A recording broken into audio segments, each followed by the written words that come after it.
UI, a chave da psicologia do amor romântico, de Robert Johnson. Parte 4, tópico 13. Enigmas e paradoxos. Acompanhamos toda a jornada de Tristão e Isolda. Nós os observamos de perto e os vimos atravessando as suas alegrias, seus sofrimentos e, finalmente, a sua morte. Mas nossa jornada ainda não terminou, pois precisamos fazê-la 2 vezes. Uma para vivê-la e outra para aprendermos dela e para compreendê-la. Nossa tarefa agora é dar um passo atrás e perguntar: o que isso significa? Que lição podemos extrair daqui? Nessa última e mais dramática parte da narrativa, existem alguns enigmas, algumas controvérsias e paradoxos. Precisamos examiná-los agora, deixando-os bem claros em nossa mente, e assim, à medida que prosseguirmos através da simbologia, poderemos voltar a eles sempre que quisermos. O primeiro e mais evidente paradoxo é Isolda das Mãos Brancas ser rejeitada por Tristão. Quando se inicia essa parte da nossa história, encontramos Tristão vagando solitário e em profundo desespero. Será que jamais encontrarei alguém que ponha fim à minha tristeza? A pergunta logo é respondida. Ele encontra Isolda das Mãos Brancas. Khadr-dîn, um rei para servir, uma vida humana decente para viver. Mas logo a seguir, ele rejeita tudo isso. Por quê? Não faz sentido. Ele não conseguiu construir um relacionamento humano com Isolda a Bela. Ele a devolveu ao rei Mark. E Isolda a Bela tem sua própria vida lá. Por que então ele não vive uma vida humana com Isolda das Mãos Brancas? Por qual estranha moralidade, por quais estranhas noções de certo e errado, fidelidade e traição, ele acha que deve se condenar a um sofrimento sem fim e à mais terrível solidão? Por que acredita ser dever seu rejeitar a mulher com a qual vive, para morrer de desejo por uma deusa idealizada, cuja imagem carrega no pensamento, mas que nunca poderá realmente possuir nessa vida física? Humanamente falando, isso não faz sentido, pois tal atitude destrói a vida humana, literalmente reduz a vida de Tristão a uma morte em vida. Para o nosso lado romântico, no entanto, as atitudes de Tristão fazem muito sentido. Uma voz dentro do homem insiste com veemência que é algo maravilhoso essa eterna busca do ideal feminino perfeito, ao invés de se contentar com a mulher de carne e osso que a vida colocou em seus braços. Todo psicólogo tem uma fila enorme de pacientes que repetem a pergunta de Tristão: será que jamais encontrarei alguém que ponha fim à minha tristeza, à minha infelicidade? É a pergunta mais frequentemente formulada na nossa sociedade. E a maior parte dos homens segue o modelo de Tristão. Quando uma mulher mortal, de carne e osso, aparece na vida de um homem, oferecendo-lhe amor e afeição, ele acaba por rejeitá-la, porque ela não pode ser comparada à perfeição idealizada, Isolda a Bela, que só pode viver dentro das profundezas da sua psique. O segundo grande enigma dessa parte da nossa narrativa é o seguinte: que amor é esse que existe entre Tristão e Isolda a Bela? À medida que vamos acompanhando os dois, nós nos mostramos muito crédulos durante a maior parte do caminho. Afinal de contas, somos ocidentais românticos. Finalmente, porém, começamos a nos dar conta da egocentricidade gritante, dos caprichos que um impinge ao outro em nome do amor. Tristão queixa-se a respeito de Isolda porque Mark a respeita e a ela lhe dá alegria. Por que, se Tristão a ama tanto, não quer ele vê-la feliz ao lado do marido? Pode parecer uma pergunta ingênua, mas se Tristão afirma ser motivado pelo amor, temos o direito de fazer essa pergunta. E mais tarde ele diz: quero morrer, mas que a rainha saiba que é por seu amor que morro. Se ao menos eu pudesse saber se ela sofre por mim como eu sofro por ela. Que tipo de amor é esse que leva Tristão a desejar não a felicidade da amada, mas o seu sofrimento?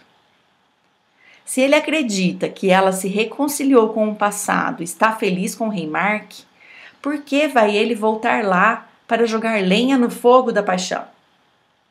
Por que ele procura renovar-lhe o sofrimento, atrapalhando a sua vida com o rei Mark?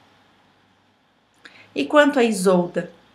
Que amor é esse que leva a desprezar Tristão porque ele se casou com outra mulher? Isolda é casada com o rei Mark e vive com ele. No entanto, por esses estranhos padrões, Tristão não pode casar-se com outra mulher, não pode amar nenhuma outra mulher e, acima de tudo, ele não pode ser feliz. Se ele fizer uma que seja dessas coisas humanas normais, então ele é um traidor para Isolda a Bela. Que espécie de amor faz com que Isolda queira ver Tristão sempre só e infeliz, sem uma esposa, sem um lar, sem filhos? Isso não é amor. Amor é um sentimento dirigido para um outro ser humano, não dirigido para a própria paixão. O amor deseja o bem-estar e a felicidade da pessoa amada, e não aquele drama enorme que se faz às custas do outro. Ainda assim, estranhamente, Tristão e Isolda chamam a isso de amor. Pelos padrões humanos está tudo invertido. Eles se amam, mas cada qual quer que o outro sofra, que seja infeliz. Eles falam de traição, mas para eles, fidelidade mútua pressupõe que o marido de uma outra pessoa ou a esposa do outro sejam traídos. Eles se recusaram a construir uma família e a levarem juntos uma vida humana normal, e nenhum permite que o outro consiga fazer isso com alguém mais. Tudo isso não chega a ser realmente novo para nós. Já vimos pessoas apaixonadas agirem dessa forma. A grande maioria dentre nós já viveu essas mesmas atitudes contraditórias. Às vezes conseguimos ser ligeiramente mais sutis, mas no mito o paradoxo aparece dessa forma tão gritante porque a mensagem brota nua e crua diretamente do inconsciente. Na medida em que formos estudando nossos símbolos, vai tornar-se cada vez mais claro que a maior parte dos paradoxos é o próprio amor romântico. Como um conjunto e procedimentos, ele é a fonte de onde emanam todas essas contradições. O amor romântico é a mistura profana de duas espécies sagradas de amor. Um é o amor divino do qual já falamos. É um impulso natural que nos leva para o mundo interior. É o amor que a alma sente por Deus ou pelos deuses. O outro é o amor humano, o amor que sentimos pelas pessoas, seres humanos de carne e osso. Ambos são válidos, ambos são necessários.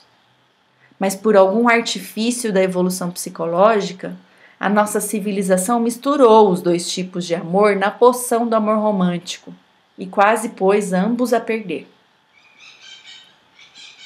O melhor do romantismo e do amor romântico é que são tentativas válidas para devolver à consciência ocidental o que havia sido perdido.